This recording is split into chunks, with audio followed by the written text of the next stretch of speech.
Welcome to Daily Dose Radio, a 5-minute devotional podcast studying the Psalms verse by verse.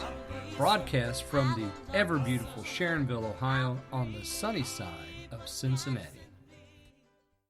Welcome, friends. You found it. This is your roadside vegetable stand on the Information Superhighway. Pull on in. Come on, sit down. We're going to look at some, get in here out of the sun. Get under the shade here, and we're going to look at some of this fruit. We've got some of the freshest Bible study anywhere on the interweb. It's Daily Dose Radio, verses 12 and 13 today in Psalm 10. We've seen 12 of the characteristics, the defining points of the wicked man here in Psalm 10. And we're going to today see the last two, 13 and 14. So all 14 now have been laid out for us.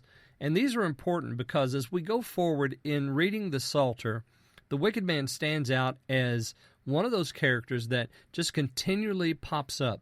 So we're going to see him over and over and over again. We need to know who he is and why it is that the psalmist is always showing him to us. And there's going to be other defining characteristics that we're going to find about him throughout the Psalter that we don't have in this list. So we're going to start out with these 14. This is our basic list. And then we're going to add to it as we go on through the Psalter, throughout the Psalms. Now, today we're looking at verses 12 and 13. Let me read those for you. Rise up, O Lord, O God, lift up your hand. Do not forget the afflicted. Why does the wicked condemn God, saying in his heart, he does not look into it? All right, that's verses 12 and 13. Some really beautiful language here.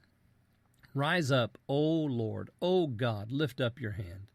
Do not forget the afflicted. You see, here's the prayer of the psalmist.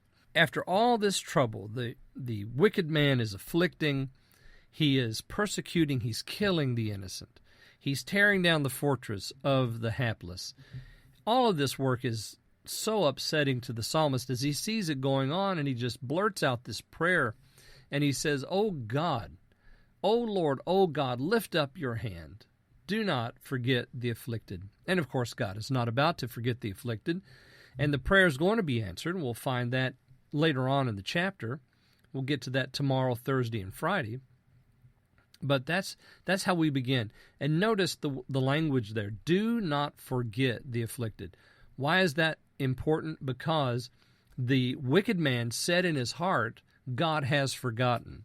Now the psalmist prays this prayer, O Lord, do not forget the afflicted. But of course, God has not forgotten anybody. There's no forgetfulness in him whatsoever. So this idea that God has forgotten, the wicked says he has, the psalmist says, oh, don't do it. And then we're going to find out, oh no, he never forgets. He hears the prayers. And then you'll notice we have in verse 13 the final two marks, or the final two characteristics. The first one is in the first part of verse 13. Verse 13 is a couplet, so in the first part of the couplet we have this. Why does the wicked condemn God? All right, condemning God. Why does he do that? That's a part of his characteristic. And he's condemning God by saying in his heart, oh, God's forgotten. He doesn't see forever. You know, he says in his heart, God's going to withdraw his hand. He's not going to seek out any justice for these people. He condemns God by all the actions that we've outlined so far. And that word condemn goes right back to the question that we have in verses 1 and 2. And then we have the 14th statement, the 14th characteristic in the second part of the couplet, saying in his heart, and this not only is a characteristic, but it is first-person account, because this is the wicked man speaking, saying in his heart, he does not look into it. Now, what do you think is going to happen with that? That is that God doesn't seek it or search it out. Now, the wicked man's already said, well, he doesn't look at it, anything. He doesn't seek out anything that I do. But now we're going to find out that that's not quite true, and the wicked man thinks that God is silent, dumb, and dead. Join me again tomorrow. We're going to look, beginning in verse 14, at the Lord's response.